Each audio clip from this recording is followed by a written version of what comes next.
বৌমা বৌমা আমি দুঃখ পাচ্ছি স্যার তো আমারে থামেন, আমি আপনার শ্বশুরকে কিনতে চাই। এই আপনি আমার শ্বশুরকে কিনতে চান মানে? কে আপনি? আমি কে সেটা আপনার দেখার বিষয় না।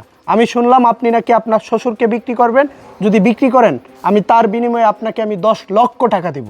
এই 10 লক্ষ টাকা দিয়ে কিনে নেবেন মানে? এই মানুষ কি বাজারের পণ্য আপনি চাইলেন আর কিনে নিয়ে গেলেন?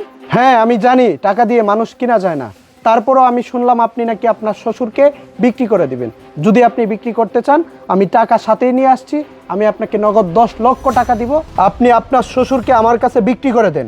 এই আপনি কি আবল কথা বলতেছেন? হ্যাঁ 10 লক্ষ টাকা দিয়ে আমার শ্বশুরকে কিনে নেবেন? যান তো এখান থেকে। ও আচ্ছা, বুঝতে পারছি আপনার 10 লক্ষ টাকা কম হয়ে গেছে তাই তো।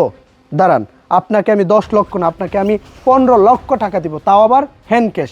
এই ব্যাগ ভর্তি টাকা। আপনার কত টাকা লাগবে আপনি নিয়ে যান। না না, এই 15 লক্ষ টাকা দিয়ে আমি আমার শ্বশুরকে বিক্রি করবো না। আপনি যান তো এখান থেকে, বিরক্ত করবেন না।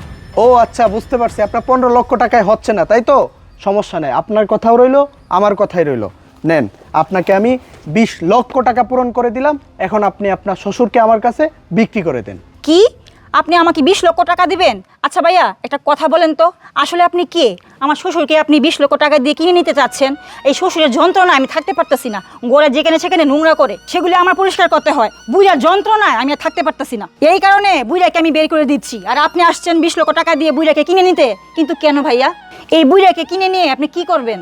এই শুনেন, আমি আপনার শ্বশুরকে নিয়ে কি করব এটা আপনার দেখার বিষয় না। আমি আপনাকে 20 লক্ষ টাকা দিচ্ছি, আপনি আপনার শ্বশুরকে আমার কাছে বিক্রি করে দেন। আমি ওনাকে নিয়ে কি করব এটা আমার একান্ত ব্যক্তিগত বিষয়।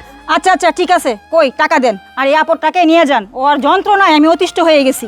বৌমা এটা কি করতেছো তুমি? তুমি আমার 20 লাখ টাকা বেচে দোছো, দরকার হয় আমি তোমার ঘরে বারান্দা থাকবাম, তুমি আমার তুমি বিক্রি করো না। আমার বেচলে আমার আর কেন বেচবো? আমার বেচো না।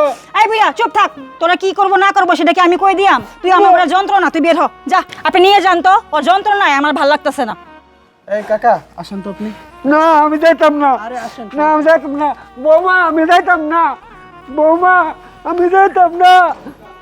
আপনি আসেন তো আমার সাথে, আপনি আসেন। আচ্ছা বাবা একটু দাঁড়াও। তুমি তো আমার 20 লাখ কেটে কিনে আনছো, তুমি আমার কি করবা না? আমার কিডনি দেবে চলবা? আঙ্কেল আপনি কোনো টেনশন করবেন না, আমি আপনাকে নিয়ে বিক্রিও করব না, আপনার কোনো ক্ষতিও করব না। আসলে আমি হচ্ছে আপনার ছেলের বন্ধু।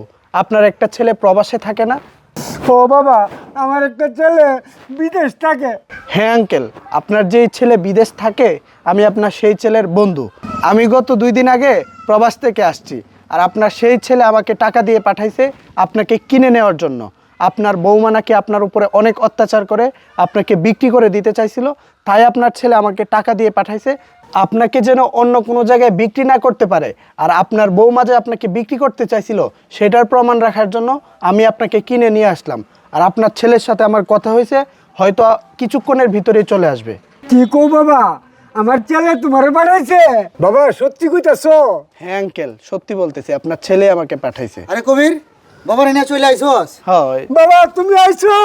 হ্যাঁ বাবা, শুনো শুনো শুনো, আমি আসছি, তুমি কোনো টেনশন করো না, আগে বাড়িতে চলো। না না বাবা, আমি যাইতাম না বাড়িত।